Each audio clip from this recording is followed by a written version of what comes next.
పరలోకమందున మా తండ్రి, ఈ ప్రత్యేకమైన సువార్త సభలో ప్రజలకు కావలసిన సంగతులు తండ్రి, సుమారుగా నిన్నటి దినం నుండి తండ్రి మీరు మాట్లాడుతున్నారని విన్నాం. తండ్రి, మా ద్వారా కూడా మీరు మాట్లాడండి. ముఖ్యంగా సంఘానికి అవసరమైన సంగతులు తండ్రి బోధించండి.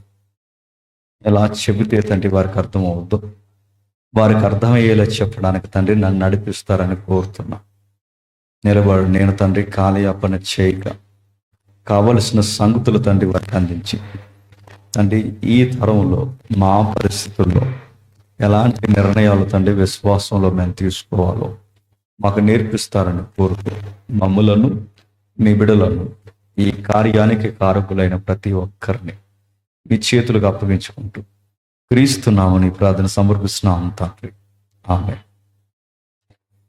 త్వరగా కొన్ని విలువైన సంగతులు విందాం. నా వాయిస్ అందరూ క్లియర్గా ఉందా? ఓకే. ప్రకటన గ్రంథము 2వ అధ్యాయం. ప్రకటన గ్రంథము 2వ అధ్యాయం సుమారు 12వ వచనం నుండి 17వ వచనం వరకు ఎవరైనా తప్పులు లేకుండా చదివేవాళ్ళు ఎవరైనా ఉంటే చదివి సహాయం చేయండి. 12వ వచనం నుండి 17వ వచనం వరకు ఎవరైనా చదువుతారా? పెర్గములో ఉన్న సంఘపు దూతకు ఎలాగూ రాయము,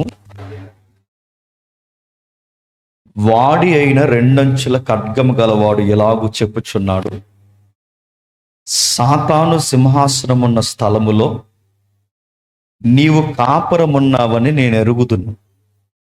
మరియు సాతాను కాపురమున్న ఆ స్థలములో నా యందు విశ్వాసివై ఉండి నన్ను గూర్చి సాక్షివై అంతియోపియ అనువాడు మీ మధ్యన సంపబడిన దినమున నీవు నా నామమును గట్టిగా చేపట్టి నా యందరి విశ్వాసమును విసర్జింపలేదని నేను ఎరుగుదును. అయినను నేను నీ మీద కొన్ని తప్పుదమ్ములు మోపవలసి ఉన్నది. అవేమనగా, విగ్రహములకు బలిగా ఇచ్చిన వాటిని తిననట్లును, జారత్వము చేయనట్లును, ఇశ్రాయేళ్లకు ఉరి ఒడ్డవలనని బాలాకునకు నేర్పిన బిలాము బోధను అనుసరించువారు నీలో ఉన్నారు. అటువలనే నికోలాయితుల బోధను అనుసరించువారు నీలో ఉన్నారు.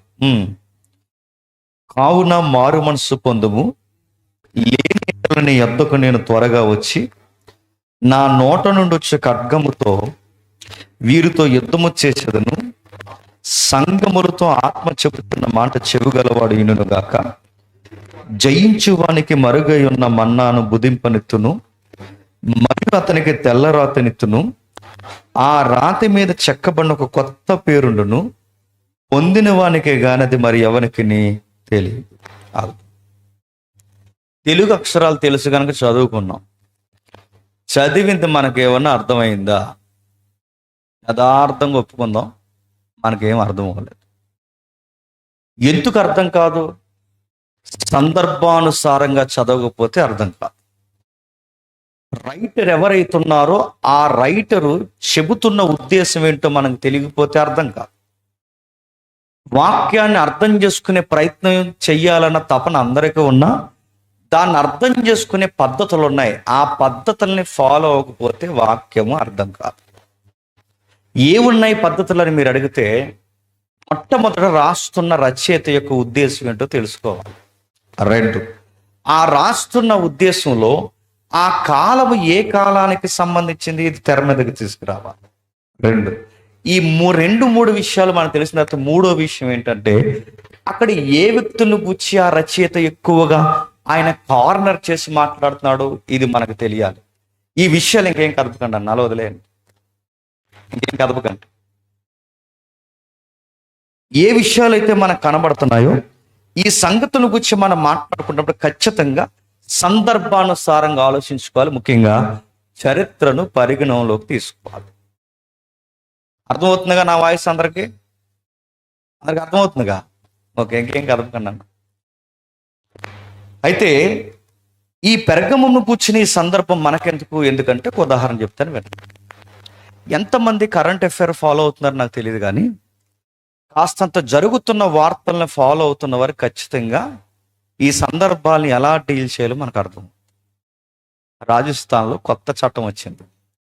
ఆ రాజస్థాన్లో వచ్చిన కొత్త చట్టం ఏంటంటే, ఎవరైనా క్రైస్తవులైతే ఆ క్రైస్తవుడైన వాడు స్థానిక పోలీస్ స్టేషన్ ఏదైతే ఉందో ఆ పోలీస్ స్టేషన్కి ఒక లెటర్ పెట్టుకోవాలి.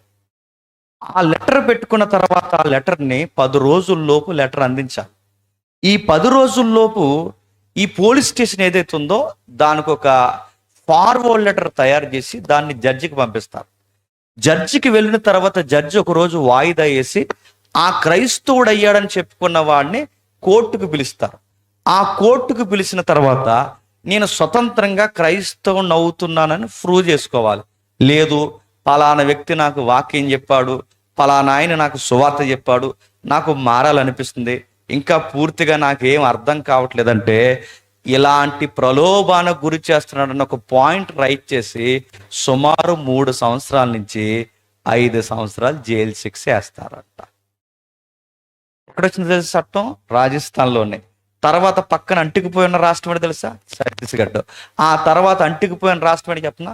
మీ తెలంగాణ. గుర్తుపెట్టుకోవాలి. రాదనుకుంటున్నారా?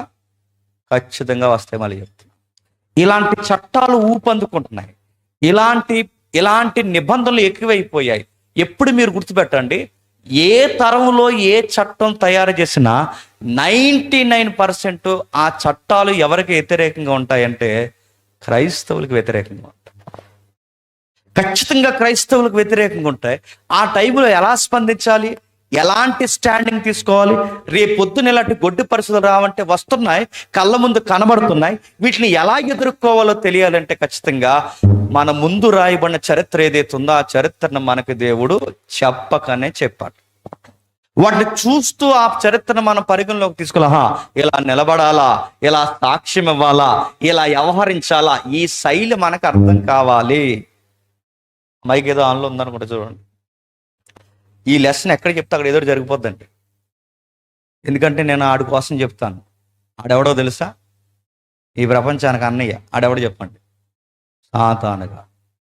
పెర్గమం సంఘంలో వాడేసిన ఎత్తుగడలు బయట పెడుతున్నప్పుడు సొసైటీలో వాడు ఎలా పనిచేస్తాడో తెలుస్తుంది. ఏం జరుగుతుంది రాస్తున్నారు చూడండి.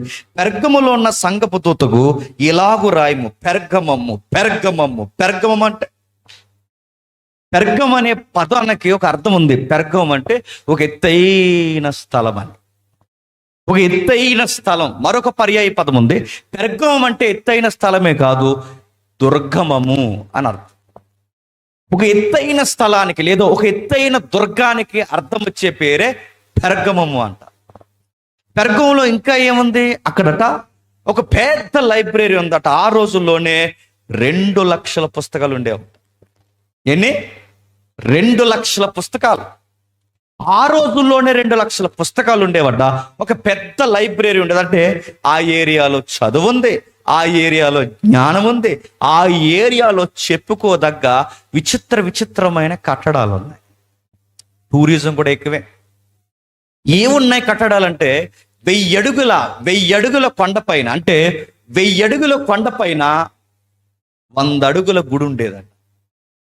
1000 అడుగుల కొండపైన 100 అడుగుల గుడి ఉంటే ఆ 100 అడుగుల గుడి లోపల 50 అడుగులు దేవుడు ఉండేవాడు. 1000 అడుగుల గుడి, 1000 అడుగుల ఎత్తు కొండ. ఆ కొండ పైన మీరు గమనించండి 100 అడుగుల గుడి. ఆ గుడి లోపల 50 అడుగుల దేవుడు బొమ్మ. ఆ రోజుల్లో గుడి బాగా ఫేమస్ అట. ఆ గుడిని ఏమని నమ్ముతారంటే స్వస్థతా గుడి, మరో మాట చెప్పాలంటే స్వస్థతాశాల అని నమ్ముతారు.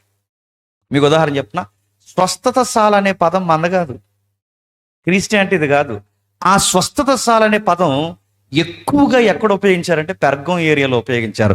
ఆ పదాన్ని అక్కడ ఉపయోగించడానికి కారణం ఏంటంటే అక్కడ హీలింగ్ గాడ్ ఉన్నాడు, స్వస్థపరచు దేవుడు ఉన్నాడు.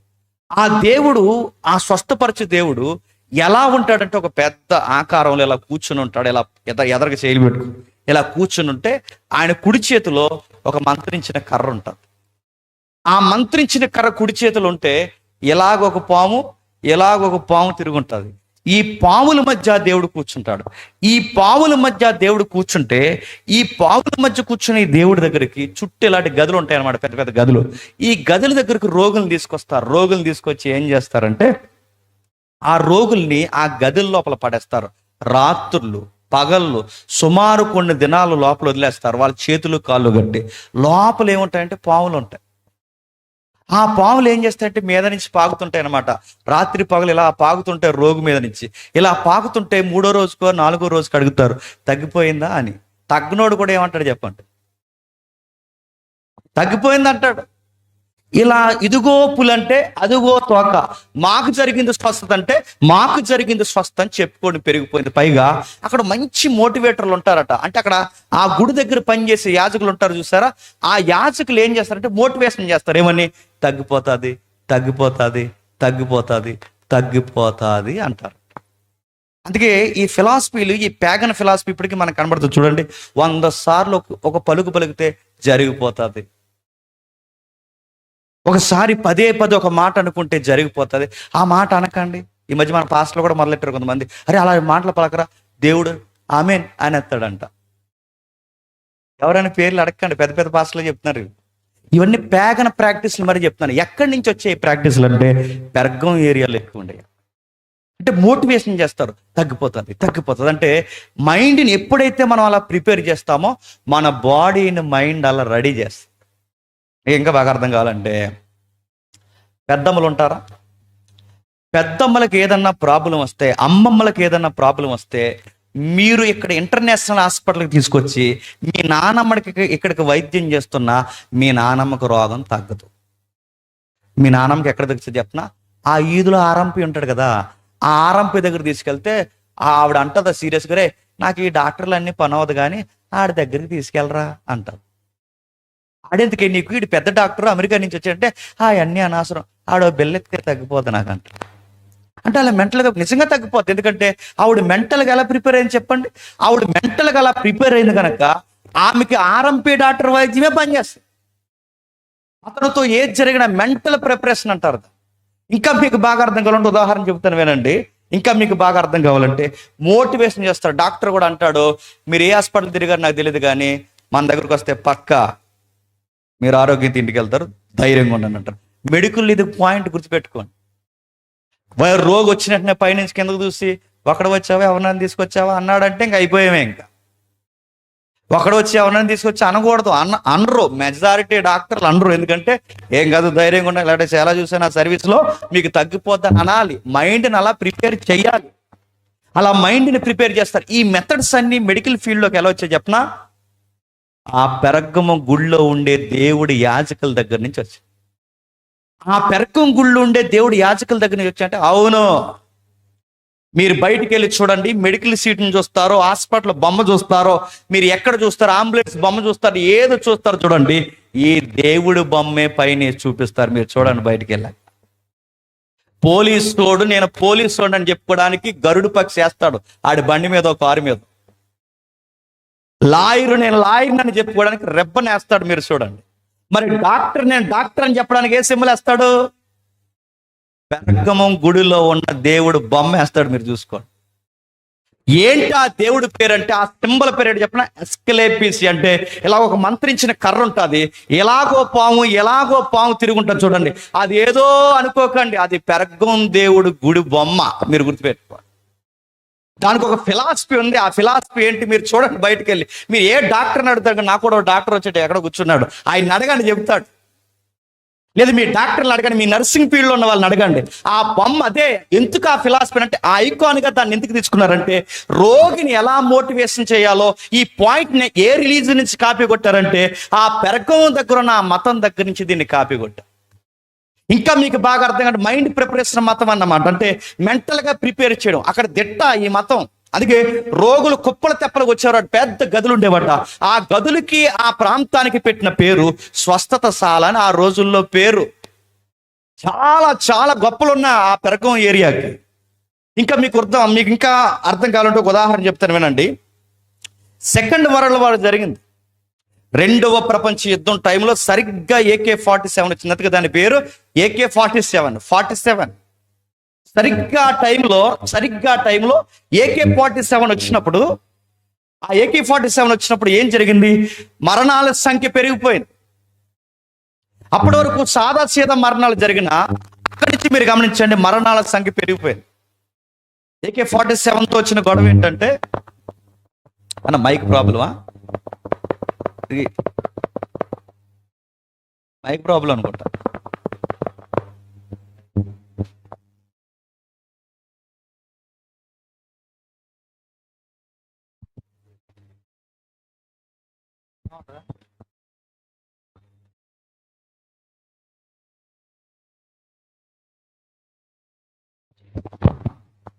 కరెంటు కూడా పోవచ్చు, సిద్ధంగా ఉండండి. నేను నిజంగానే చెప్తున్నాను, ఎందుకంటే వాడు రాజకీయం బయటకు వస్తుంది, మీరు జాతికి వినండి. సరే, ఆ ఏరియాలో పెద్ద లైబ్రరీ ఉంది, చదువుకున్న విద్యార్థులు ఉన్నారు, విద్యావంతులు ఉన్నారు, మేధావులు ఉన్నారు.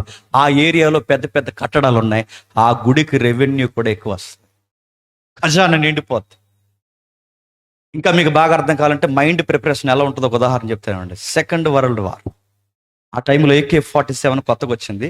AK-47 కొట్టే తుపాకీ ఇప్పటికీ రాలేదండి. ఫీల్డ్లో దాన్ని ఉపయోగించినంత ఈజీగా దేన్ని ఉపయోగించలేం, అంత కంఫర్ట్గా ఉంటుంది ఆ తుపాకీ. దాన్ని కొడుతున్నప్పుడు ఏం లేదు, జస్ట్ ఆటో అని ఒక ఆప్షన్ ఉంటుంది. ఆటోలో ఇలా పెట్టి ఒక్కసారి టెక్కర్ నొక్కితే త్రర్రని కాల్చి పడవచ్చు అంతే. ఒక్కసారి తుపాకీ దెబ్బకు 30-40 మందిని అలా పడగొట్టచ్చు. ఆ టైంలో తుపాకీ దెబ్బ కుప్పలు పడిపోతున్నారు పేషెంట్, రోగులు కుప్పలుగా పడిపోతున్నప్పుడు ఆ సైనిక బలగాలను తీసుకొచ్చినప్పుడు, యుద్ధం జరుగుతున్నప్పుడు సైనిక బలగాల దగ్గర ఈ మెడికల్ బ్యారక్స్ వేస్తారుగా, మెడికల్ బ్యారక్స్, ఆ క్యాంప్స్ దగ్గరికి రోగులు తీసుకొస్తున్నారు, ఇలా తీసుకుని వస్తున్నప్పుడు డాక్టర్ గారి దగ్గరికి సీనియర్ నర్స్ వచ్చి, అయ్యయ్యా మీకు విషయం చెప్పాలంది. ఏంటంటే, ఈ ఎవరైతే ఈ సైనిక బలగాలకి కమాండర్ ఉన్నారో ఆ కమాండర్కి చాలా సీరియస్ ఇంజ్యూర్ అయింది. ఆయనకి ఆ తుపాకీ గుండె ఏదైతుందో ఆయన గుండెకి దగ్గరగా వెళ్ళిపోయి, ఆయన మనం సొరవ చేసి ఖచ్చితంగా మనం వెంటనే ఆపరేషన్ చేస్తే గనక ఆయన బతుకుతాడు, లేదంటే ఆయన చచ్చిపోతాడు. చేద్దాం, దాందే ఉంది అన్నాడు ఆయన డాక్టర్ గారు. అలా కాదు, ఎందుకు వద్దని అంటున్నానంటే, దానికి కారణం ఒకటే, మన దగ్గర మత్తు అయిపోయింది, ఎనస్థియా అయిపోయింది. అంటే అయిపోతే ఏముంది అని అడిగాడు. అదేంటి సార్, మరి ఆపరేషన్ చేయాలంటే మత్తు మందు ఉండాలిగా అంటే, ఓ పని చేయి, ఈ మత్తు అయిపోయిందన్న సంగతి ఎంతమందికి తెలుసు? ఎవరికి తెలుసు సార్? మీకు తెలుసు, నాకు తెలుసు. అయితే ఓ పని చేయి, నేను చెప్పేది అబద్ధమో కాదు, మీరు చదవండి తర్వాత. అయితే ఓ పని చేయి, ఆ పని ఏంటంటే సాల్ట్ వాటర్ రెడీ చేయమంట. సాల్ట్ కలిపి వాటర్ తయారు చేయి, ఆ పేషెంట్కి చెప్పు, నీకు మత్తు ఇస్తున్నాం, ఇంకొక అరగంటలో నీకు ఆపరేషన్ రెడీ చేస్తాం. మత్తు ఇస్తున్నాం, మత్తు ఎక్కిందా అని మత్తు ఇచ్చిందట. ఆయన అన్నాడట, మత్తు ఎక్కింది అన్నాడట. అప్పుడు డాక్టర్ గారు మాట్లాడుతూ ఏం చేశాడంటే, మాట్లాడుతూ ఆయనకి ఆపరేషన్ చేసి బయటకు తీశాడు. మీకు ఏం అర్థమవుతుంది? మైండ్ని ఎలా ప్రిపేర్ చేస్తే చెప్పండి, బాడీ అలాగే బిహేవ్ చేస్తుంది. ఇది రికార్డెడ్ ఎవిడెన్స్ సెకండ్ వరల్డ్ వార్లో. ఇలాంటి మెథడ్స్ అన్ని మెడికల్ ఫీల్డ్కి ఎలా వచ్చాయంటే, పెరగమము గుడి దగ్గర నుంచి తీసుకున్నారు. అందుకే ఆ గుడిలో ఉన్న దేవుడు బొమ్మే హాస్పిటల్ మీద వేస్తారు, ఆ గుడిలో ఉన్న దేవుడు బొమ్మే అంబులెన్స్ మీద వేస్తారు, ఆ గుడిలో ఉన్న దేవుడు బొమ్మే మెడికల్ సీట్ మీద వేస్తారు, ఆ గుడిలో ఉన్న దేవుడు బొమ్మే ఇప్పటికీ వైద్యశాలలో ఉపయోగిస్తున్నారు. ఆ దేవుడు ఆ రోజుల్లో అంత గొప్ప అయిపోయాడు కనుక ఈ అప్డేట్ యుగంలో కూడా ఆ దేవుడు బొమ్మనే సింబాలిక్గా తీసుకుంటున్నారు. ఇలాంటి గొప్పలు చెప్పుకుని అనేకమైన గొప్పలు పెర్గము సంఘంలో కుప్పలు పొంకాలు ఉన్నాయట. ఆ ఏరియాకి చాలా మంది వస్తున్నారట. జనాలు వస్తున్నారు పోతున్నారు, స్వదేశీయులు వస్తున్నారు పోతున్నారు. జనాలు ఎప్పుడైతే ఆ ఏరియాకి ఎక్కువ వస్తున్నారో, ఆ గుడికి వస్తున్నారో, గుడికి రెవెన్యూ పెరిగింది. ఎప్పుడైతే గుడికి రెవెన్యూ పెరిగిందో ఆ గుడిని ఎవరు టేకప్ చేశారంటే గవర్నమెంట్ అండర్లోకి తీసుకుంది. బైబిల్ వరకే రాయబడలేదు, మీరు గుర్తుపెట్టుకోండి. ఏదో కథల పుస్తకం కాదు, చరిత్రను ఎలిబరేట్ చేసింది. ఎప్పుడైతే ఆ గుడిని బాగా రెవెన్యూ పెరిగిపోయిందో దానికి ఈ గవర్నమెంట్ తోడొచ్చింది, దాన్ని టేకప్ చేయడం మొదలుపెట్టింది. గవర్నమెంట్ తీసుకుంది, గవర్నమెంట్ అండర్లోకి. ఎందుకంటే మీరు చూడండి, ఎప్పటికీ రాష్ట్రాన్ని కొనేసే గుళ్ళు ఉన్నాయా లేదా? పేర్లు ఏం చెప్పకండి. దేశాన్ని ఏలేసే గుడులు ఉన్నాయా లేదా? ఇటలీ లేదా? రోమ్ ఇటలీ లేదా మన కేథలిక్ లేదా నడుతున్నాను దేశాన్ని ఏలేసే గుడులు ఉన్నాయి, అన్ని మతాల్లో ఉన్నాయి. ఆ రోజుల్లో కూడా పెర్గం రోమా ప్రభుత్వానికి మంచి మంచి ట్రెజరీ హౌస్గా మారిపోయింది. అంటే అటువైపు ఎఫ్సీలో అర్తిమీ దేవి గుడి ఉంటే, ఇటువైపు ఈ పెర్గములో ఎవరైతే ఈ స్వస్థత దేవుడు ఉన్నాడో ఈ దేవుడి గుడి వలన కూడా బాగా లాభాలు వస్తున్నాయి. ప్రభుత్వానికి గుడి బాగా లాభాలు తెచ్చి పెడుతుంది. ఎప్పుడైతే లాభాలు తెచ్చి పెడుతుందో మీరు జాగ్రత్తగా వినండి, ఈ రోమ్ ప్రభుత్వానికి, రోమా ప్రభుత్వానికి రాజధాని ఉండేది. ఏంటి రాజధాని?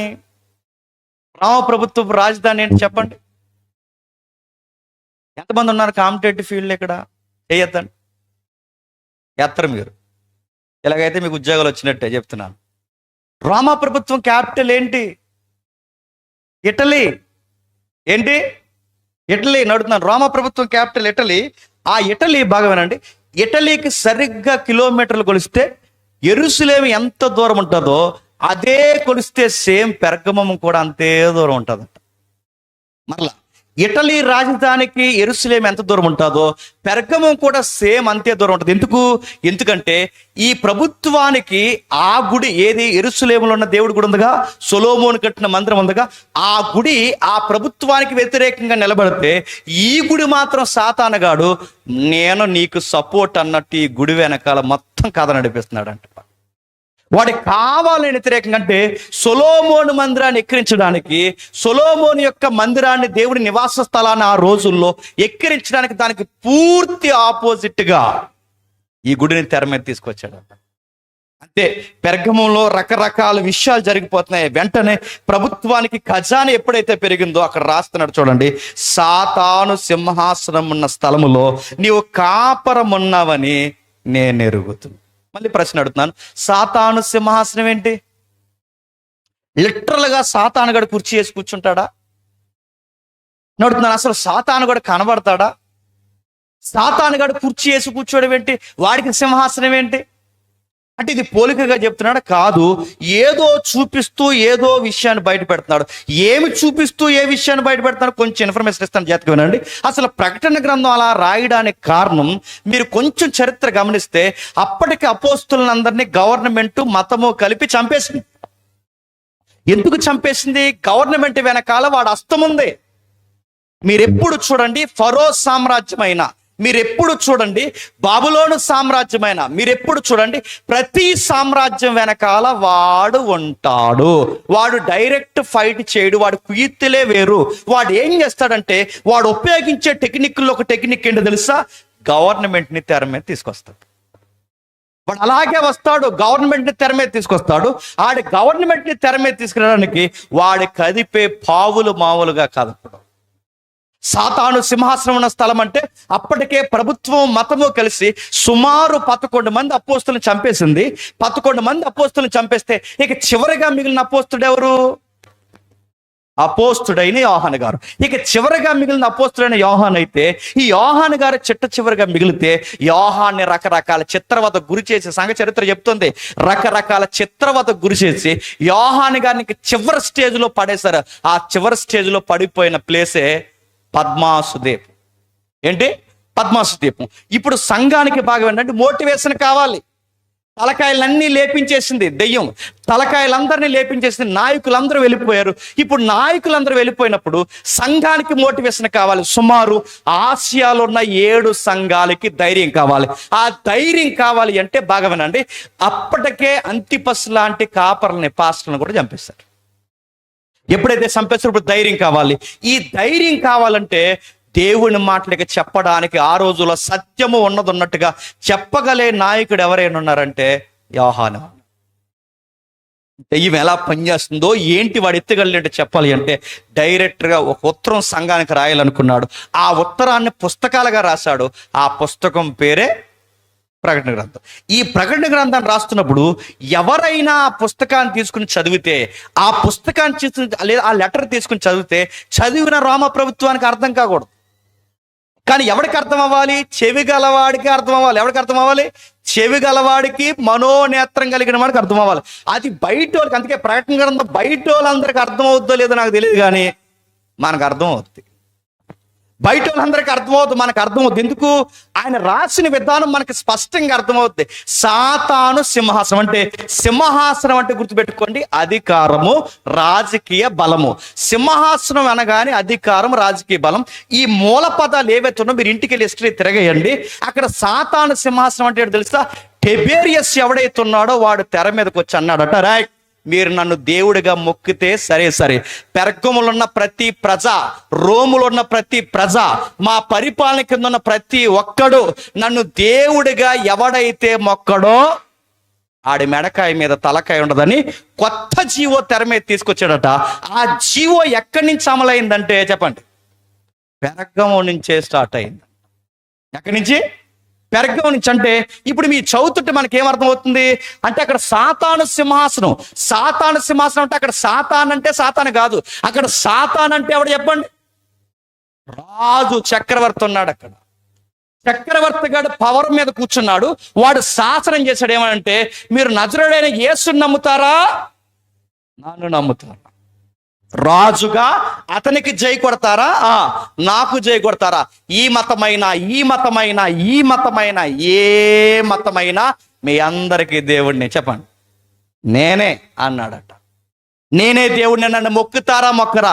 మొక్కన ప్రతి ఒక్కరిని చిత్రవదకు గురి చేశాడు, మొక్కన ప్రతి ఒక్కరిని చంపేస్తా అన్నాడు. ఆ దేవాలయంలో వచ్చే ఖజానాకు అడ్డొచ్చినా, అక్కడ ఏమన్నా లాభాలు తగ్గినా, నా సింహాసనానికి ఎవడు జై కొట్టకపోయినా వాడి పేక మీద కత్తి తెస్తానని ఘోరమైన చట్టాలు చేస్తే, ఆ చట్టాల వ్యవధికి బలైపోయిన పాస్టర్ గారి పేరే అంతిప. గుర్తుపెట్టుకో. సాతాను సింహాసనం అంటే అదేనంటే అదే. సాతాను సింహాసనం అంటే అదే. మీరు చూడండి, సాతానుగా డైరెక్ట్ గా రాడు, వాడికి ఆబ్జెక్ట్ కావాలి. అవ్వమ్మ దగ్గరికి, ఆదాము దగ్గరికి, లేదా అవ్వమ్మ దగ్గరికి వచ్చినప్పుడు ఎలా వచ్చాడు? తెల్లసీర కట్టుకుని వచ్చాడా? ఎలా వచ్చాడు చెప్పండి? సర్పం రూపంలో వచ్చాడు. సంసోను దగ్గరికి వచ్చినప్పుడు ఎలా వచ్చాడు? లీల, అదో లీల చెప్పండి, దెలీలాలా వచ్చాడు. గుర్తుపెట్టుకోండి. మీరు ఎక్కడికక్కడే చూడండి. ఇస్కరియోతు యోధ బాగుండండి, అపోస్తుల మధ్యకి వాడు ఎలా వచ్చాడు? ఇస్కరియోతు యోధ వెనకాలండి వచ్చాడు. మీరెక్కడ చూడండి, వాడు ఎలా వస్తాడంటే, వాడికి ఏదో ఒకటి కావాలి, ఏదో ఒక రూపం, ఆకారం ఏదో ఒకటి కావాలి. దాన్ని అడ్డు పెట్టుకుంటాడు. వాడు అడ్డు పెట్టుకునేది మతాన్ని, వాడు అడ్డు పెట్టుకునేది బలహీనుల్ని, వాడు అడ్డు పెట్టుకునేది అమాయకుల్ని. పైగా వాడు అడ్డు పెట్టుకునే అతిపెద్ద శక్తివంతమైన వాటిలో ఒకటి పొలిటికల్ సైన్స్ అడ్డు పెట్టుకుంటాడు. రాజకీయాన్ని అడ్డు పెడతాడు. అక్కడి నుంచి చట్టాలు చేస్తారు. అందుకే మీరు చూడండి, ఏ చట్టాలు వచ్చినా, ఏ ప్రభుత్వాలు వచ్చినా, ఎంతమంది అధికారులు వచ్చినా, ఏ మతానికైనా ఇబ్బంది ఉంటుందో లేదో నాకు తెలియదు, కానీ చెప్పండి, ఖచ్చితంగా క్రైస్తవ విశ్వాసానికి ఇబ్బందులయ్యే చట్టాలే వస్తాయి. వాటికి మెంటల్గా ప్రిపేర్ అవ్వమని దేవుడు ఎప్పుడో చెప్పాడు. లేదండి మాకు ఆధార్ కార్డు కాదు, పౌరసత్వం సెకండ్ కేటగిరీ కూడా ఇస్తానని రోజులు త్వరలోనే వస్తాయి, రావచ్చు. ఎందుకంటే అప్పటికే స్లోగన్ చెప్తున్నారుగా, మీరు ఏరాగా పండ్రా, మీరు ఫలానా దిక్కునుండ్రా అని అడుగుతున్నారు. అంటే మనకు మరో పాకిస్తాన్ చేస్తారా మనల్ని? అడుగుతాను. ఇలాంటి స్లోగన్స్ ఎందుకు వస్తున్నాయి చెప్పండి? సాతాను గడు కాలు దువ్వుతాడండి. వాడు ఎలా దువ్వుతాడంటే, ఇదిగో ఇలాంటి ప్రభుత్వాలు వెనకాల ఆ రోజు రోమ ప్రభుత్వాన్ని అడ్డు పెట్టుకున్నాడు. సాతాను సింహాసనం ఉన్న స్థలములో నీవు కాపురం ఉన్నావని నేను ఎరుగుతున్నాను. ఎలా కాపురం ఉన్నాడు?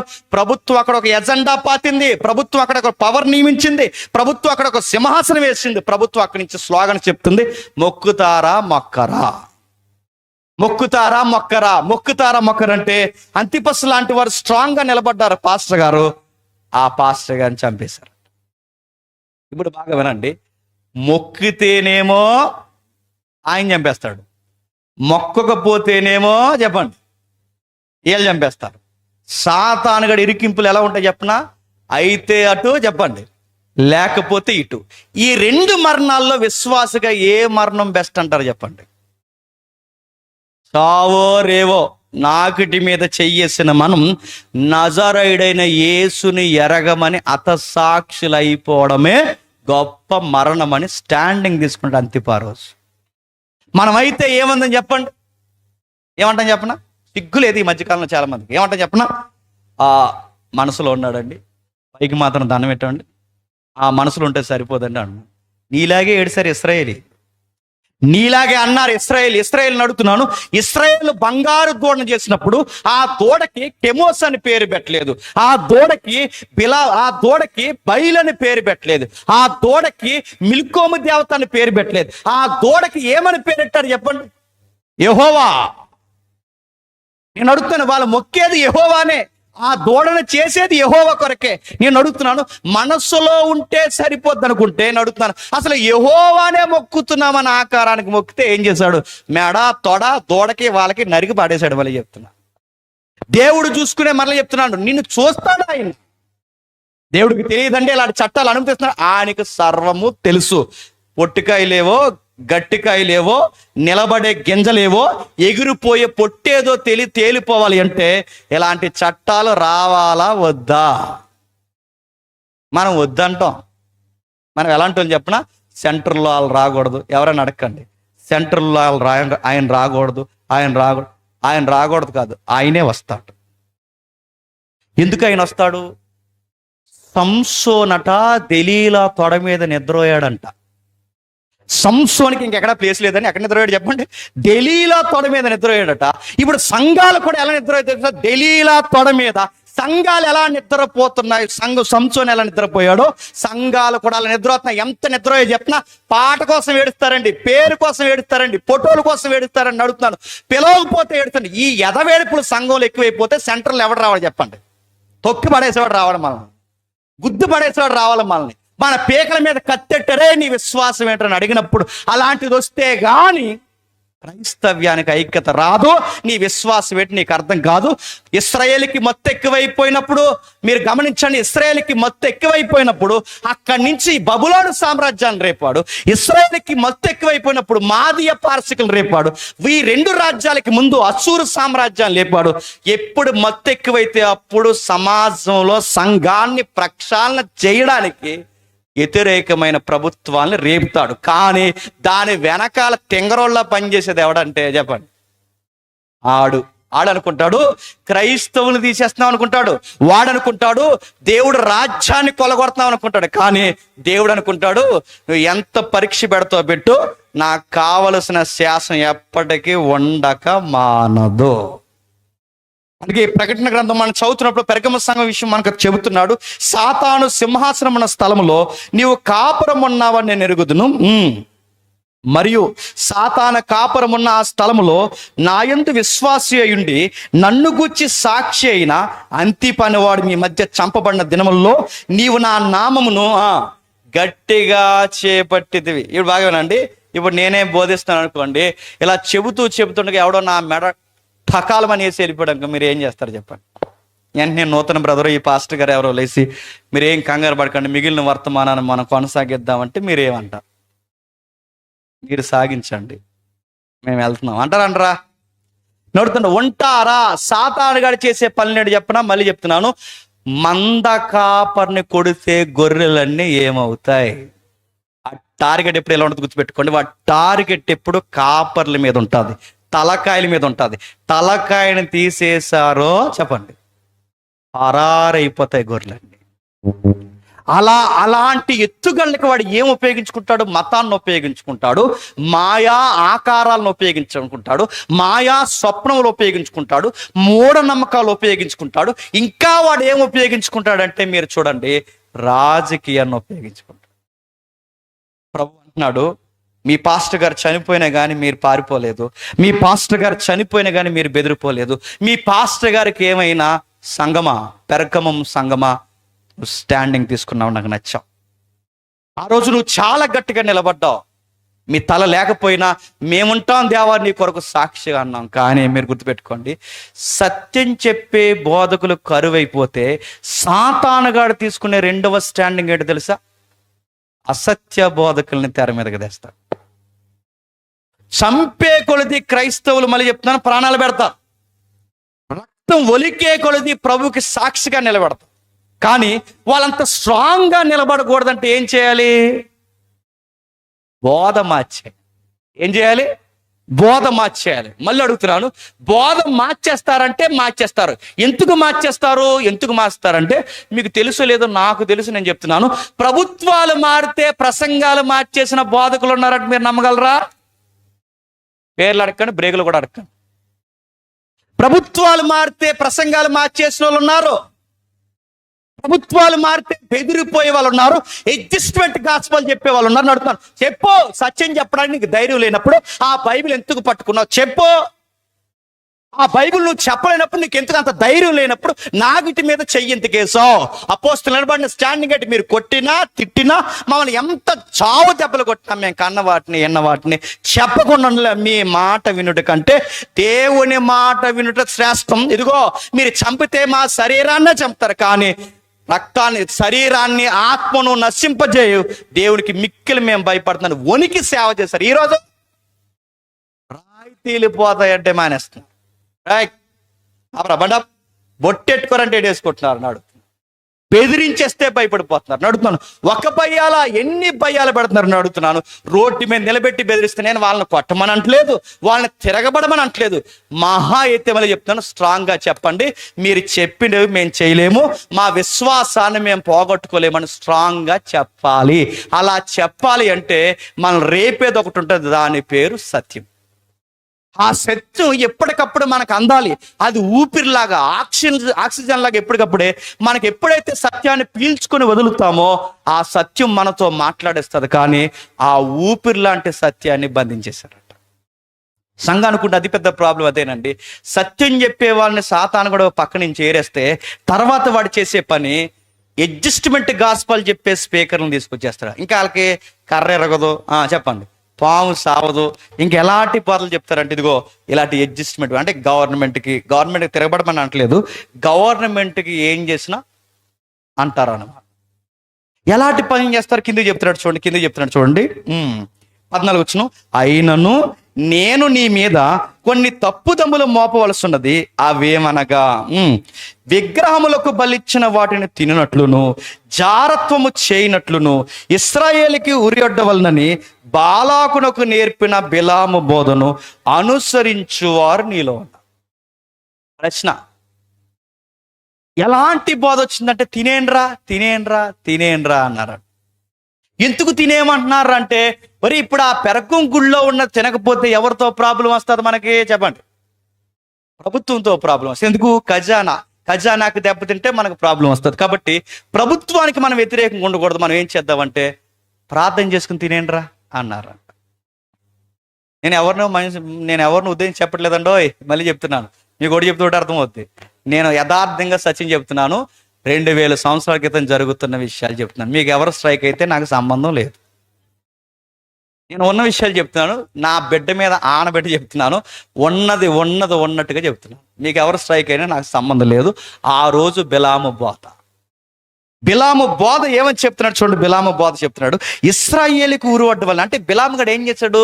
ఒక పెద్ద స్కెచ్ చేశాడు. మీకు తెలుసు, చిన్న స్టోరీ చెప్పి నేను వదిలేస్తాను. బాలాకు రాజు ఎవరైతే ఉన్నారో, బాలాకు రాజు అన్నాడట, వీరు ఇలాగ నడిచి వెళ్ళిపోతే ఇశ్రాయేలు చివరికి వీళ్ళ వలన మన దేశం నష్టపోతుంది, మన దేశం ఇబ్బంది అవుతుంది. కనుక వీళ్ళ మీదకి యుద్ధానికి పోవాలనుకుంటున్నాం. యుద్ధానికి పోవాలంటే వాళ్ళని జయించగలమా జయించలేమా మాకు ఇన్ఫర్మేషన్ కావాలి, భవిష్యత్తు ఏంటో చెప్పే నాదుడు కావాలి. దీర్ఘదర్శి ఎవరున్నారు తిరిగారు. ఆ రోజుల్లో ఇశ్రాయేలీలకి ఇటు అన్యులకి ఇద్దరికి పరిచయం ఉన్న అన్య ప్రవక్త ఎవరు? బిలాము ఇశ్రాయేలుడు కాదు, ఎవరు? అన్యుడు. కాబట్టి అన్యులకి కాస్తంత కనెక్టింగ్లో ఉంటాడు ఈ ప్రవక్త. అంతకా రాజు, బాలాకు రాజు ఏం చేస్తాడంటే, బాబు మనం ఇశ్రాయేల్ మీదకి యుద్ధానికి వెళ్ళాలనుకుంటున్నాం, మనం జయించగలమా జయించలేమా, ఏంటి కథ ఏంటని అడిగితే అప్పుడు బిలాము చెబుతాడు, వాళ్ళ జోలికి పోవద్దు. ఎందుకంటే వాళ్ళ జోలికి పోతే నువ్వు ఉండవు, వాళ్ళ జోలికి పోతే నేను ఉన్నావు. అది కాదు, నీకేదో బ్లెస్సింగ్ ఉందంటగా, నువ్వు దీవిస్తే దేవుడు దీవిస్తాడట, నువ్వు చెప్పిస్తే దేవుడు చేపిస్తాడట.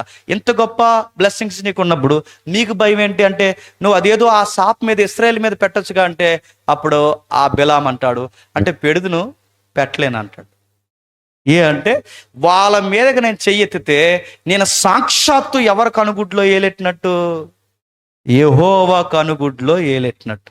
కాబట్టి దయచేసి నన్ను ఇలా టెంప్ట్ చేయకండి అంటే ఆడ ఆఫర్ ఇస్తాడు. బాలాకి ఏమంటాడంటే, మీకు అర్థం అవడానికి, ఓ గది బంగారం ఇస్తాను, చేపిస్తావా అంటాడు. గదా అన్నాడు. అయినా వద్దులేండి, రిస్క్ తీసుకొని అన్నాడు. సరే ఆఫర్ పెంచాడు. 2 గదులు ఇస్తాను, తీసుకుంటావంటే అప్పుడు డైనమోలో పడ్డాడు. ఒక మాట అన్నాడు, ఒక్కసారి యెహోవా ఒక రిక్వెస్ట్ పెట్టి వస్తాను. వెళ్ళాడు. యెహోవా నా దేవా, నిన్నో విషయం అడగాలి. ఇశ్రాయేలు కాని కార్యములు జరిగించరు గనక వారి మీద ఇదిగో ఇలాంటి కార్యము జరిగించాలని నేను కోరుకుంటున్నాను. బాలాకు ఇలా అడుగుతున్నాడు, ఏమంటావు అంటే, ఏమన్నాడు దేవుడు, వారి జోలికి వెళ్ళొద్దు అన్నాడు. వెళితే ఇంక వెనక్కి రావన్నాడు. ఆగలి కదండి. ఆడు మళ్ళీ ఆఫర్లు పెంచేసాడు. ఎవరు? ఇంకా ఆడు ఆగడు. ఆడు ఆఫర్ల మీద పనిచేస్తే అప్పుడు మళ్ళీ 2వసారి వెళ్ళి అడిగాడు, దేవా నన్ను వెళ్ళమంటావా వెళ్ళొద్దంటావా అంటే అప్పుడు దేవుడు అన్నాడు, ఎల్లు అన్నాడు. ఎందుకని ఇంకా రావని గుర్తుపెట్టుకోండి.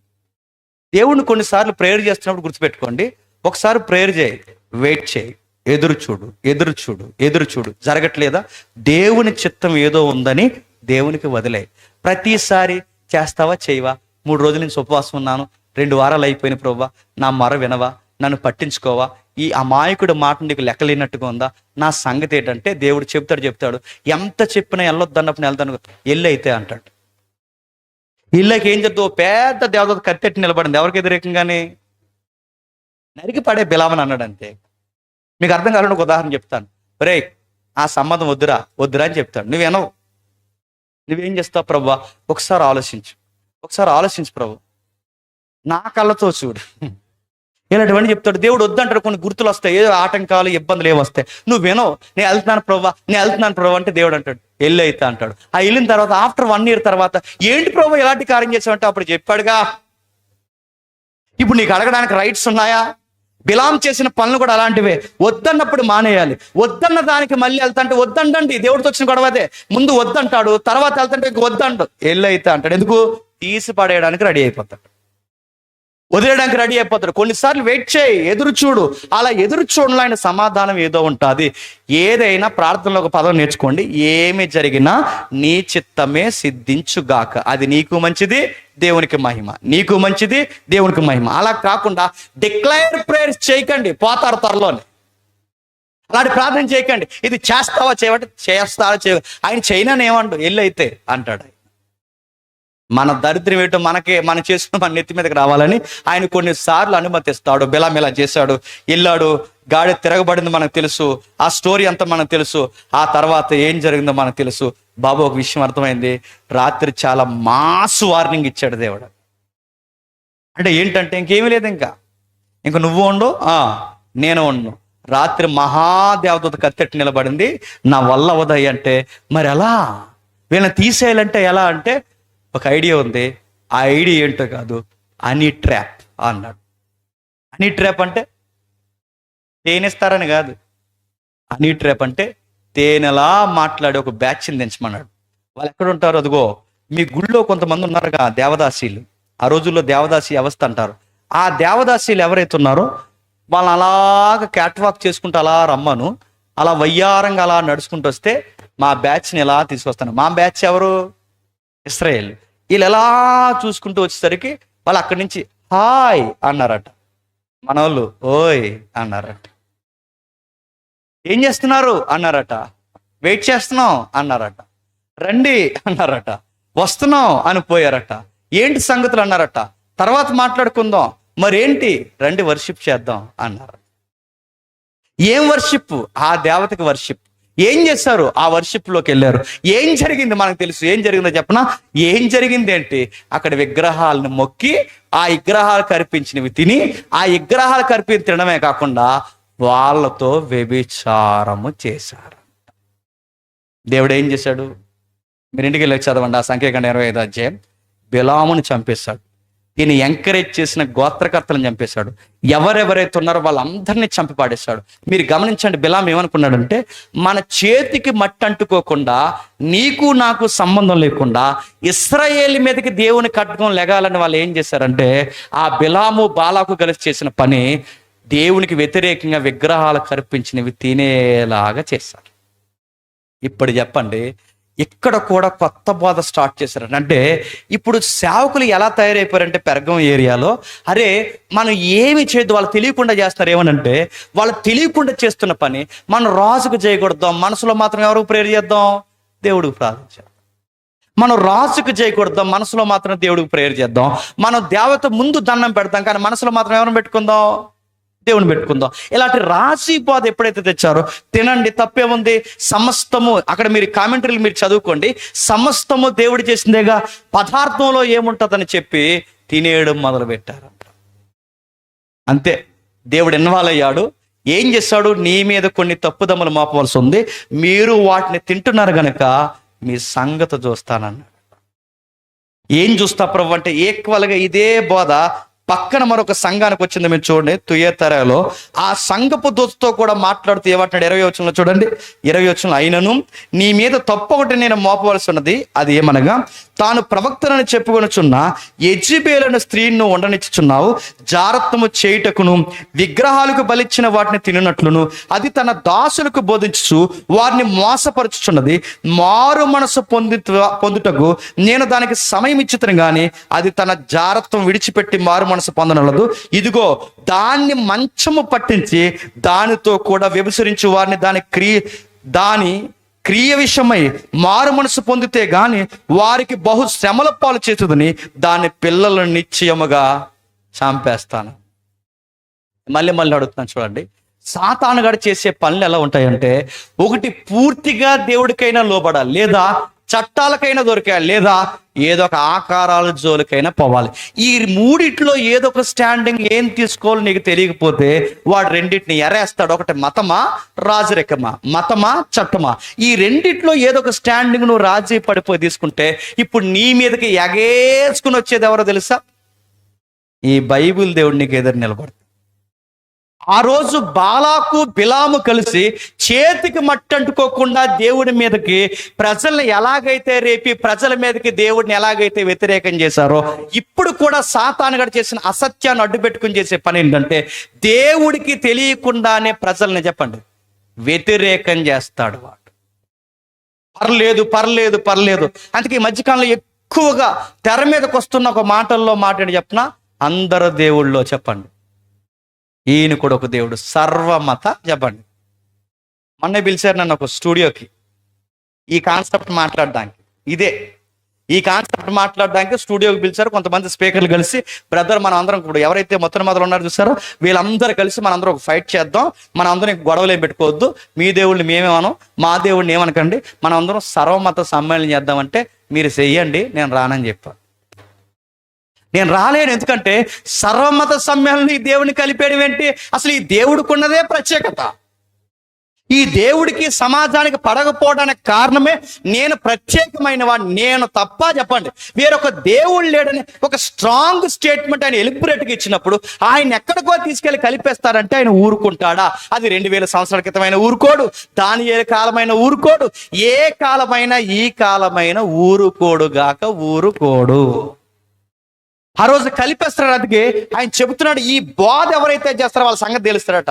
ఒకవేళ ఎవరైనా, మళ్ళీ చెప్తున్నాను, ఇలాంటి లూజు బోధ ఎవరైనా చేస్తే, ఒకవేళ ఇలాంటి మీరు నమ్మి ఇక్కడ కూర్చుని ఉంటే, ఈ రోజు వరకు దేవుడు మిమ్మల్ని ఎలా విడిచిపెట్టేశాడు నాకు తెలియదు, కానీ ఇది విన్న తర్వాత కూడా పర్లేదులే అని మీరు చెత్త స్లోగన్ చెప్పి మా పండుగలకు మీరు రండి, మీ పండుగలు మేము వస్తాం, మీ ప్రసాదాలు మాకెట్టండి, మా కేక్ మీకెడతామంటే నీకు ఆడికి పైకి పెడతాడు పెండం రెడీగా ఉండి మళ్ళీ చెప్తున్నా. వాళ్ళ సంగతి ఎలా ఉంటుందో నాకు తెలియదు, కానీ బయట వాళ్ళ సంగతి, నీకే పోయే కాలం వచ్చింది, నీ బంద్ ఎడతాడు ఏమనుకుంటున్నావు, నీకేమైంది అని నేను అడుగుతున్నాను. అయ్యో మనం తినకపోతే వాళ్ళు పెట్టినవి మనం తినకపోతే వాళ్ళు మారరాయి అంటే, పెట్టినవి తినేసి మార్చేసిన రికార్డు ఒకటి జీవించు, పెట్టినవి తినేసి మార్చాను ఒక్కటి జీవించు, పెట్టినవి తినేసి వాడు మార్చను కాదు, నువ్వు మారిపోతున్నావు, నీకు కళ్ళు కనబడుతున్నాయి లేదు, నువ్వు మారుతున్నావు, వాపు పెట్టు, నువ్వు తినవేంటి? వాడికి చెప్పయ్యో మా ఫ్రెండ్స్ అండి, ఆ ఫ్రెండ్స్ తర్వాత మేము తినకపోతే ఫీల్ అవుతుంటే నేను అడుగుతున్నాను, వాడికి చెప్పు స్ట్రాంగ్, అరే మేము అన్ని విషయాలు ఇన్వాల్వ్ అవుతావురా, ఇక్కడ వరకు మా జోన్ ఉందిరా, ఇక్కడ నుంచి నీ నమ్మకాల్లోకి తీసుకురాకరా, దయచేసి నా ఫ్రెండ్గా నన్ను అర్థం చేసుకోరా అంటే, అర్థం చేసుకుంటే నిజమైన ఫ్రెండ్, అర్థం చేసుకున్న వాడు మతంతో నేను బెదిరిస్తున్నాడంటే ఆడి ఫ్రెండా తొంగ అని అడుగుతున్నాను. నీలాంటి ఫ్రెండ్షిప్ నాకు వద్దురా, బయటికి పోయి ఆడుకోరా అని చెప్పాడికి. నువ్వు చెప్పను నీకు, ఎందుకంటే నీకు ముందు నీకే తినేయాలనిపిస్తుంది నీకు. నువ్వు చెప్పని అడుగుతున్నా. మరి బైబిల్లో కొన్ని వచనాలు ఉన్నాయి కంటే ఎక్కడున్నాయి వచనాలు? మరి ఆ కొరింథీ పత్రిక 8వ అధ్యాయం, నీ బంధం ఉంది 8వ అధ్యాయంలో. 8వ అధ్యాయంలో ఏమన్నా తినమనుందా? 8వ అధ్యాయంలో తినమని, 10వ అధ్యాయంలో వద్దని, ప్రకటన గ్రంథంలో నీ తాట తీసి మీ పిల్లల్ని చంపేస్తే ఇన్ని మాటలు ఈ దేవుడు చెప్తాడా? చదవరా తిన్నంగా అడుగుతున్నాను, చదవరా తిన్నంగా. ఆయన ఎలా చెప్తున్నా అర్థం అవుదా? 8వ అధ్యాయంలో ఏం చెప్పాడు? వెళ్ళి చూడు ఏం చెప్పాడు ఒకసారి. రండి ఒకసారి, ఎందుకన్నా మంచిది. ఎందుకంటే తినేద్దామన్న మనసు ఉన్న వాళ్ళు ఇంకా ఉంటారు. ఒకసారి రండి, ఆ 8వ అధ్యాయంలో ఏముందో ఒకసారి చూద్దాం. 8వ అధ్యాయం, కొరింథీ పత్రిక 8వ అధ్యాయం మొదటి వచనం. 8వ అధ్యాయం మొదటి వచనం. విగ్రహములకు బలిచ్చిన వాటి విషయమై మనమందరము జ్ఞానము గలవారమని ఎరుగుదుము. జ్ఞానం ఉప్పొంగు చేయను గాని ప్రేమ క్షేమాభివృద్ధి కలగజేయనంటే పొగుడుతున్నాడా తిడుతున్నాడా? పొగుడుతున్నారు అనుకోకండి. జ్ఞానం అని చెప్పుకున్న వాళ్ళని ఇండైరెక్ట్ గా సెడమడని తిడుతున్నాడు. ఏ జ్ఞానం ఉందంటే వీళ్ళకి పెద్ద జ్ఞానం ఎక్కువైపోయింది. ఏమని? ఇంకేమీ లేదు, ఇంక అన్ని దేవుడిచ్చినాయే, మేము తినేస్తాం, ఇదో జ్ఞానం. ఏం జ్ఞానం చెప్తున్నాడు చూడండి. ఒకడు తనకి ఏమైనా తెలియనని అనుకుంటే తాను తెలుసుకుని అంటున్నాడు. ఇంకా ఏమీ తెలుసుకున్నవాడు కాడు. ఒకడు దేవుని ప్రేమించిన అతడు దేవుని దృష్టి ఎరిగిన వాడే. కాబట్టి విగ్రహములకు బలిచ్చిన వాడిని తిండి విషయం లోకమందు విగ్రహం వట్టిదనియు ఒక్కడే దేవుడు తప్ప వేరొక దేవుడు లేడని ఎరుగుదుము. దేవతలు అనబడవారు, ప్రభువులు అనబడవారు అనేకులున్నను, ఆకాశమందును భూమి మీదను దేవతలు అనబడి ఉన్నను, మనకు దేవుడు ఒక్కడే ఉన్నాడు. ఆయన తండ్రి, ఆయన నుండి సమస్తము కలిగను, ఆయన నిమిత్తం మనం ఉన్నాము. మరియు మనకు ప్రభు ఒక్కడే, ఆయన క్రీస్తు యేసు. ఆయన ద్వారా సమస్తము కలిగిన, ఆయన ద్వారా కలిగిన వారము. అయితే అందరి యందు ఈ జ్ఞానము లేదు. ఏ జ్ఞానం లేదు? దేవుడు అక్కడే ఉన్నాడు, దేవతలు అనబడిన ఉన్నను, దేవుళ్ళు అనబడి ఉన్నను. ఆ దేవతలు దేవుళ్ళు అనబడిన వాటి వెనకాల దైవత్వం లేదు. కానీ చెప్పండి, ఆడున్నాడు. ఎవడు చెప్పండి? మీరు చెప్పరు. ఆడికి మీకు స్నేహం. చెప్పండి, ఆడెవడు? సాతానగాడు. అనబడుతున్నారు, కొనియాడబడుతున్నారు, ఆనతలు అనుకుంటున్న వారు ఉన్నను, దేవుడు ఒక్కడే ఉన్నాడు. ఆ ఒక్కడే ఉన్నవాడు చెబుతున్నాడు అందరి యందు ఈ జ్ఞానం లేదట. అంతే, కొందరు ఇదివరకు విగ్రహములను ఆరాధించిన వారు గనక తాము భుజించు పదార్థములు విగ్రహముకు బలియబడినవని ఎంచి, అంటే వాళ్ళు అప్పటికే కన్వర్ట్ అయిన క్రిస్టియన్స్గా పూర్వకాలం వాళ్ళు ఏం చేశారో ఆరాధించి ఇప్పుడు వచ్చారు. ఇప్పుడు సడన్ గా వీళ్ళు వచ్చేసరికి కొన్ని పదార్థాలు తినేసరికి వీళ్ళు అనుకుంటున్నారట, కొన్ని పదార్థాలు తినేసరికి అరే ఇవి విగ్రహాల దగ్గర నుంచి వచ్చినవే కదరా అనుకుంటున్నారా. ఇక్కడ మూలంలో ఏముందో తెలుసా? ఈ మూలంలో ఏమని ఉంటుందంటే, విగ్రహాలకు అర్పించినవి తినొచ్చు అనే ఈ భోజన పదార్థాలు దేనికి వాడిన పదాలంటే మాంసానికి సంబంధించిన పదాలు. ఆ రోజుల్లో మాంసం రావాలంటే రెండు ఏరియాల నుంచి వస్తుంది. ఒకటి బాగా వినండి, ఒకటి గుడిలో నుంచి వస్తుంది, రెండు దుకాణంలోంచి వస్తుంది. ఎక్కడ? గుడిలో నుంచి, దుకాణంలోంచి. ఇప్పుడు దుకాణాలకు కూడా ఎక్కడి నుంచి వస్తుంది అంటే గుడి నుంచి సప్లై అవుతుంది, లేదా వాడి యొక్క మందల్లోనైనా కోస్తాడు.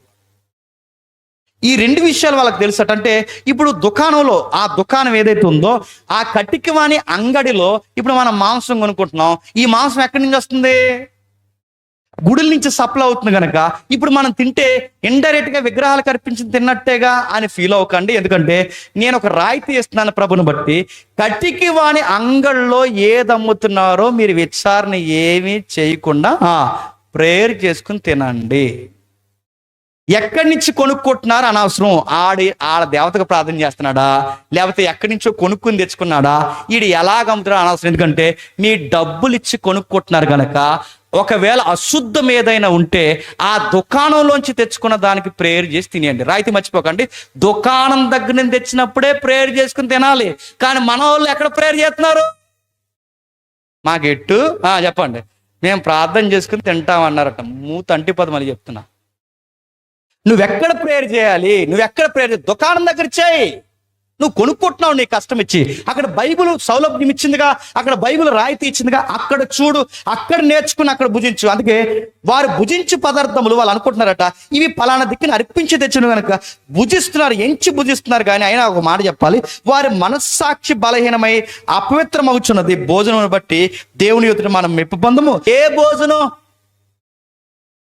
కట్టికి వాని అంగడి నుంచి తెచ్చుకుని కొనుక్కున్న భోజనం విషయంలో ప్రవ్వా మేము మొత్తం ఏం తినట్లేదు, మానేసామన్న దాంట్లో గొప్ప లేదు. ఆ కట్టికి వాని అంగడి నుంచి తెచ్చుకున్నది వండుకుని తినినందును నష్టమేమి లేదు. అక్కడ ఆ ప్యాటర్న్లో ఆ భోజనం కోసం చెప్తున్నాడు. మరి ఏ భోజనాలు తినొద్దు, తినకూడదు, ఏ భోజనాలు తినకూడదు అని చెప్తున్నాడు. చూడండి 9వ వచనంలో అయినను మీకు కలిగిన ఈ స్వతంత్రం, ఏ స్వతంత్రం?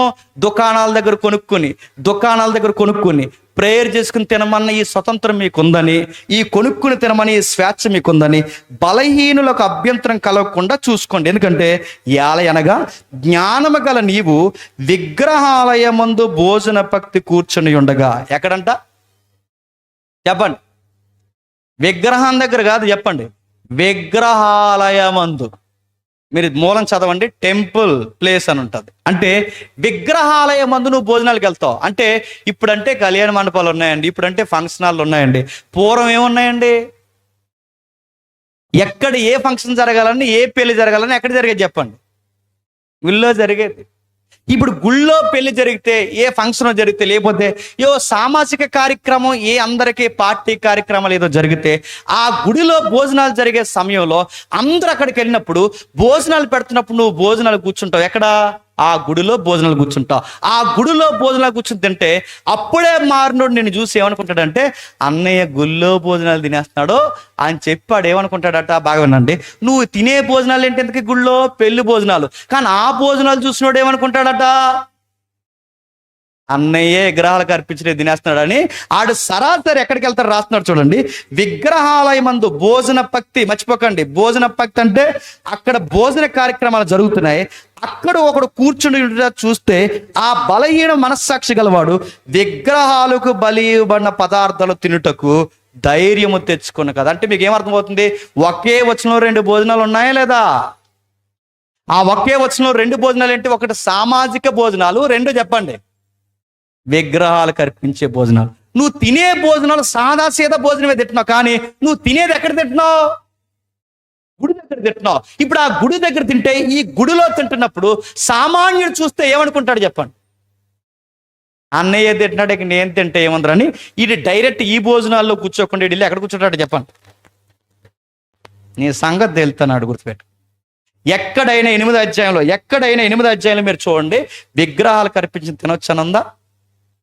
పౌలు చేయలేదు, పేతురు చేయలేదు, అపోస్తులు చేయలేదు, ఎవ్వరు ఈ బోధ చేయలేదు. ఈ బోధ చేసింది ఎవడన్నా చరిత్రలో చేశాడంటే బిలాము తప్ప ఇంకెవడు చేయలేదు. ఆ బిలాము చేసిన బోధన మళ్ళీ ఎవరు చేస్తున్నారు చెప్పండి? పెరగంలో దొంగ బోధకులు చేస్తున్నారు, పెరగంలో పనికిమాల బోధకులు చేస్తున్నారు. ఆ బోధకులు ఈ బోధ చేస్తే దేవుడు అన్నాడు, మీరు సాక్షాత్తు చేతులు ముంచుతున్నది ఎందులో అంటే, ఆ 10వ అధ్యాయం చెబుతున్నాడు చూడండి ఒకసారి. ఇదే కొరింథీ పత్రిక 10వ అధ్యాయం 19వ వచనం, 10వ అధ్యాయం 19వ వచనం, 10వ అధ్యాయం 19వ వచనం ముగించుకుందాం. ఇక్కడ నేను చెప్పినది ఏమని? విగ్రహార్పితాల్లో ఏదైనా ఉన్నదని నేను, విగ్రహముల్లో ఏమైనా ఉన్నదని నేను చెప్పేదనా? లేదు, కానీ అన్యజనులు అర్పించే బలులు దేవునికి కాదు. చెప్పండి, అది పాయింట్. వీళ్ళు అర్పించేది దైవానికి కాదు, వీళ్ళు అర్పించేది సాక్షాత్తు వీటికి అర్పిస్తున్నారు. కనుక సాతానుగాడు ఎన్ని స్కెచ్లు వేసాడు చూడండి. వాడు పెర్గము సంఘం దగ్గర ఎన్ని ఎత్తుగళ్ళు వేసాడంటే, వాడు వేసిన ఎత్తుగళ్ళు ఒక ఎత్తుగడ్డ ఏంటో తెలుసా? ఒక పెద్ద గుడి కట్టించాడు, అక్కడ అందరికీ భోజనాలు ఎట్టిస్తున్నాడు. రెండోది ఏం చేశాడు? గవర్నమెంట్ని ఇన్వాల్వ్ చేశాడు.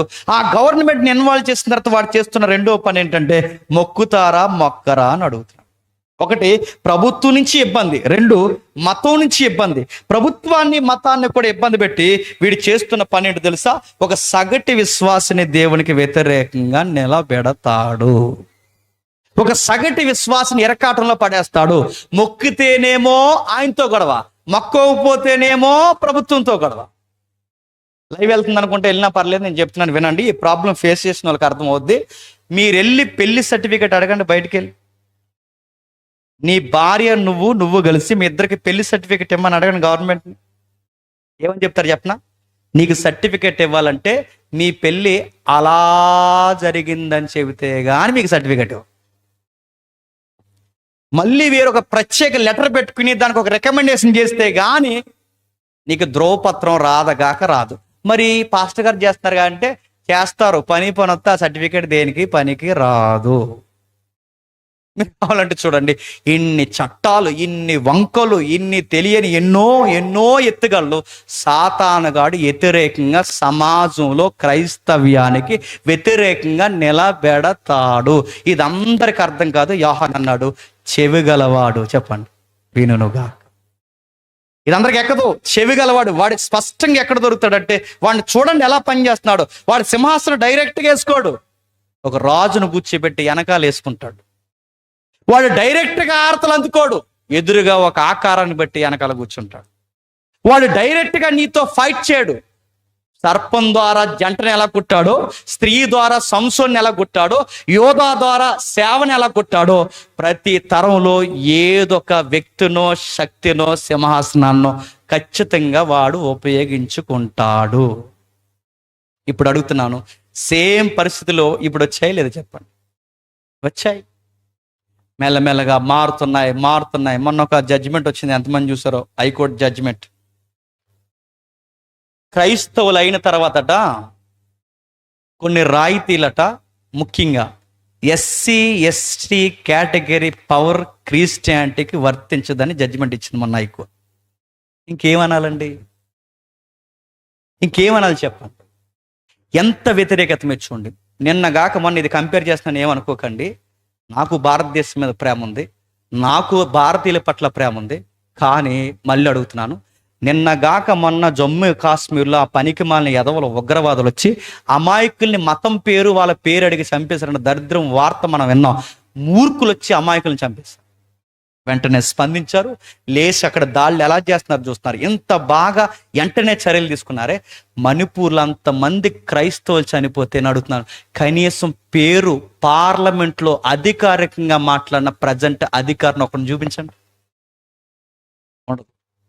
మరో బాధాకరమైన విషయం చెప్పనా, ముస్లిమ్స్కి ఏమన్నా జరిగితే మాట్లాడే ఎంపీ పార్లమెంట్లో ఉన్నాడు మీ దగ్గర నుండి. హైందవులకి ఏదన్నా జరిగితే మాట్లాడే ఎమ్మెల్యేలు ఎంపీలు ఉన్నారు.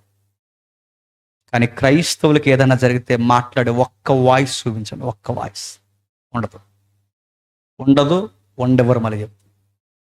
ఎప్పుడు మీరు చూడండి ఈ సమాజం ఎప్పుడు ఒకవైపు నిలబడితే క్రైస్తవ్యం ఒకవైపు నిలబడుతుంది. ఎందుకు తెలుసా? మన రాజుని మనం నమ్ముకున్నాం గనక మనం తల దించితే మన రాజుకి దించాలి. వాడేం చేస్తాడంటే, నువ్వు ఎలా దించవో చెప్పండి, నేను చూస్తా. చట్టాలు చేయిస్తాడు, మతాన్ని రెచ్చగొడతాడు, రకరకాల విన్యాసాలు చేయిస్తాడు. ప్రభు ఒక మాట అంటాడు, సింహాసనం మీద కూర్చున్న దేవుడు వాడక్కడ సింహాసనం వేస్తాడు, నేను ఎక్కడ సింహాసనం మీద కూర్చున్నాను, గడ్డం కింద చేయబెట్టుకుని మిమ్మల్ని అడుగుతున్నాను, నువ్వు మరలా మారు మనసు పొంది యథాస్థితికి వస్తే సరే, లేదా దేవుడు అంటాడు, కాండ్రగిచ్చి మొఖం మీద ఉమ్మేస్తాను. ఏమన్నాడు అక్కడ? చూడండి, కొన్ని వచనాలు చూసి ముగించుకుందాం. కొన్ని వచనాలు చూసి, అటువలే నికోలైతుల బోధ, ఇంచుమించు వాళ్ళ బోధ ఏల బోధ ఒకటే, నికోలైత బోధ అనుసరించి వారు నీలో ఉన్నారు. కావున మారు మనసు పొందుము, లేని ఎడల నీ యొద్దకు త్వరగా వచ్చి నా నోట నుండి వచ్చి ఖడ్గము చేత వీరితో యుద్ధం చేస్తా. మళ్ళీ అడుగుతున్నాను, అక్కడ ఒక పదం ఉంది చూడండి, మారు మనసు పొందుము లేదా లేని ఎడల నీ యొద్దకు వచ్చి నా నోట నుండి ఖడ్గము చేత వీరితో యుద్ధము చేదు. మారు మనసు అంటే మరో పదం అన్నాడు చూడండి, సంగములతో ఆత్మ చెప్పుచున్న మాట చెవిగలవాడు వినగాక జయించు వానికి మరుగై ఉన్న మన్నాను భుజింప. జయించడం అంటే మేమన్నా అడుగుతున్నాం, జయించడం అంటే చాలా మంది అనుకున్నారు జయించడం అంటే డిబేట్లు పెట్టుకుని డిబేట్లలో గెలవడం అనుకున్నారు. ఆ బయట వాళ్ళు ఉన్నారుగా, వాళ్ళ మీద డిబేట్లు పెట్టి వాళ్ళ మీద తొడగొట్టడమే జయించడం అనుకున్నారు. జయించడం అంటే అది కదా అయ్యా. జయించడం అంటే ఏంటి? బైబిల్ ఏం చెప్తుంది? జయించడం అంటే ఈ టెక్స్ట్లో జయించడం అంటే చెప్తున్నా, విగ్రహాలకు అర్పించినవి తినకుండా స్ట్రాంగ్గా నిలబడడమే చెప్పండి జయించడం. రాజు ఎన్ని శాసనాలు చేసినా తల దించకుండా నిలబడడమే చెప్పండి జయించడం. ఈ టెక్స్ట్లో సందర్భం మీరు చూడండి, చుట్టూ సమాజం ఎంత పెట్టిరేగిపోయినా మేము వ్యతిరేకంగా దీన్ని నిలబడడమే చెప్పండి జయించడం. ఇది జయించడం అంటే. ఈ జయించే నాదులేరే అయ్యో, ఇలాంటి సబ్జెక్టులు చెప్తే అడుగుతున్నాను, ప్యాంట్లు తడుపుకుని పోతారు మీరు చూడండి. కావాలి ఇలాంటి సబ్జెక్టులు చెప్తే ఇలా మాట్లాడకూడదు. మరి బైబిల్ ఎందుకున్నాయండి సబ్జెక్టులన్నీ? ఇవి మాట్లాడకూడదు, వీటి గురించి ఎత్తకూడదు. అయ్యో, అలాంటి విషయాలు మనకి ఎందుకంటే, మరి నువ్వు చెప్పబోయి ఎవడు చెప్పబోతే మీరందరూ కలిసి సంఘాన్ని లోకంలో కలిపేస్తారా? చెబితే చంపేస్తాడు. చంపేని అంతిపస్ చనిపోయాడు, చంపేని అపోస్తులు చనిపోయారు, చంపేని యోహాన్ చనిపోయాడు, చంపేని పౌలు చనిపోయాడు. ఆ వరుసలో చనిపోతే అంతకన్నా ధన్యత ఏంటి నాకు? అంతకన్నా ధన్యత ఏంటి? నేనేం వాళ్ళని తిట్టను, నేనేమి వాళ్ళ దేవతని ఎటకారం చేయను. నా దేవుడు ఇది, నా దేవుడు కలవద్దాడన్న ఇది కూడా నేను చెప్పుకోకపోతే ఇంక నా విశ్వాసం ఏముంది? ఇంక నా విశ్వాసం ఏముంది? మరి నా స్టాండింగ్ ఇదిరని చెప్పుకోవడానికి ఆ భావ ప్రకటన కూడా నాకు లేకపోతే ఇంక నా విశ్వాసం ఏముంది? ఎంతసేపు ఏం చెప్పాలి చెప్పనా? నీ పిండి పిసుకు తొట్టి చెప్పండి, నీ బుడ్లో నువ్వు, ఇదే గొడవ. చక్కరయ్య చెప్పండి, జక్కయ్య ఇంకా చెప్పండి, మార్తమ్మ ఇంకా చెప్పండి, ఇవే క్యారెక్టర్లు. నువ్వు అలా ఉన్నావా, వీళ్ళు ఎలా ఉన్నావు, నువ్వు వీళ్ళకలాగా ఎప్పుడు మారుతావు చెప్పు, నజరేయుడైన యేసునామమున నీ ఆజ్ఞపై. ఇయే ప్రసంగాలంటే. ఇలాంటి చరిత్రలో ఎన్నో విషయాలు ముడిపడి ఉన్నాయి. ఇక పని పాట లేక ఈ టిన్ సిటీలో కొంత పెద్ద పెద్ద బోధకులు ఉన్నారు. ఇక పని పాట లేదు, వారానికి ఒక కథ ఎత్తారండి. ఆ కథ ఏడు చెప్పడం, ఓ నక్క బావ కథ, ఓ కుక్క బావ కథ. వీటి బావ కథలు మనకెందుకండి? నక్క బావ, కుక్క బావ కథలు, ఈ కథలన్నీ పెట్టినారు నడుతున్నాను. బైబిల్ ఏం చెప్తుంది? బైబిల్ ఏం చెప్తుంది? జయించువానికి మారు మనసు పొందాలి. ఏ మారు మనసు పొందాలి?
అని పెట్టి ఆ పేరు పెడతాడట. ఆ పేరు నీకు ఆయనకి తప్ప చెప్పండి ఇంకెవరికి తెలియదంట. గొర్రెపిల్ల వివాహ మహోత్సవంలో ఆ రోజు కూర్చుంటాం, వరుడుగా ఆయన కూర్చుంటాడు, వధువుగా నేను కూర్చుంటాను. ఏంటి నీ గొప్పతనం ఏంటి వధువు అని అడిగినప్పుడు చెప్పాలప్పుడు, నా చుట్టూ ఎంత సమాజం నీకు వ్యతిరేకంగా నిలబడినప్పుడు నేను నా కుటుంబం నిలబడ్డాం ప్రభు అని ఆ రోజు నీ ప్రభువు కోసం నువ్వు చెప్పాలి. రోమ్ కొలీసియంలో ఈ సందర్భాలే. 1వ శతాబ్దం రోమ్ కొలీసియంలో ఒక తల్లిని చంపేస్తున్నా. ఆ తల్లిని చంపడానికి ప్రభుత్వం భయపెడుతుంది. నేను ముగిస్తాను. సుమారు తనకి 7 కొడుకులు అనుకుంటా. ఆ 7 కొడుకులు ఎవరైతే ఉన్నారో మొదటి కొడుకుని చంపేశారు, రెండో కొడుకుని చంపేశారు, మూడో కొడుకుని చంపేశారు, 4వ కొడుకుని చంపేశారు, చంటిపెట్టిని చంపేశారు. ఒకరి వెనకాల ఒకరినొకరిని చంపేస్తున్నారు. ఎందుకు చంపేస్తున్నారంటే ఒకటే, మీరు చదవండి చరిత్ర ఇంటికి వెళ్ళిన తర్వాత, రాజుకు జై కొట్టలేనందుకు చంపేశారు. రాజుకు జై కొట్టలేని చంపేశారండి.